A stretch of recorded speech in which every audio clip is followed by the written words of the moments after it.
या चिकन दम बिर्याणीची चव काय सांगू तुम्हाला, कारण इतकी जबरदस्त होते की घरच्यांच्याकडनं कौतुक ऐकून थकशीला. हॉटेलपेक्षा सुद्धा जबरदस्त होते, त्यामुळे तुम्ही सुद्धा नक्की करून बघा.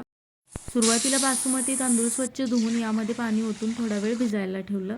आता अर्धा किलो चिकन स्वच्छ धुवून यामध्ये काश्मीरी मिरची पावडर, बिर्याणी मसाला, हळद, मीठ, धना पावडर घातली आहे. 1 ते 2 चमचे आले लसूण पेस्ट, अर्ध्या लिंबाचा रस पिळला, 1 वाटी दही, पुदिना आणि बारीक चिरून कोथिंबीर, 1-2 हिरव्या मिरच्या आणि तळलेला थोडा कांदा आणि तेल घातले. हे सगळं व्यवस्थित मिक्स करून घ्यायचं, म्हणजे चिकनला व्यवस्थित लावून घ्यायचं आणि थोडा वेळ चिकन मॅरिनेट व्हायला ठेवायचं. तांदूळ व्यवस्थित भिजले की यामध्ये मीठ, त्यानंतर खडे मसाले घातलेत, अर्ध्या लिंबाचा रस, सालसुद्धा टाकायचं, बारीक चिरून कोथिंबीर, पुदिना, थोडंसं तूप घातले आणि भिजवून घेतलेले तांदूळ घातले, म्हणजे पाण्याला उकळी आल्यावरतीच घातले आणि एकदा सगळं हलवून घ्यायचं. आता भांड्यामध्ये चिकन शिजायला घातलं, असं परतून परतून चिकन शिजवून घ्यायचं. अगदी थोडंसं अर्धी वाटीभर पाणी घालून मी चिकन शिजवून घेणार आहे.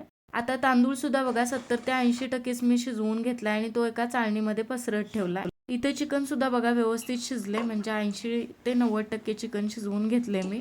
आता बिर्याणीला मी याच भांड्यामध्ये दम देणार आहे, त्यामुळे शिजवलेल्या चिकनवरतीच शिजवलेला तांदूळ ओतला, त्यानंतर तळलेला थोडा कांदा, बारीक चिरून कोथिंबीर, पुदिना, थोडासा फूड कलर, तूप गरम करून घातलं आणि झाकून गरम तव्यावरती 20 ते 25 मिनटं तरी चांगला याला दम देऊन घ्यायचा आहे. सुरुवातीला थोडासा गॅस मोठा ठेवला होता, नंतर बारीक गॅसवरती मी दम देऊन घेतला. असा धूर निघला पाहिजे बिर्याणीतून, इतपत दम बसला पाहिजे. ही बिर्याणी जास्तीत जास्त लोकांच्यापर्यंत शेअर करा आणि अजून रेसिपीसाठी फॉलो करायला तेवढं विसरू नका.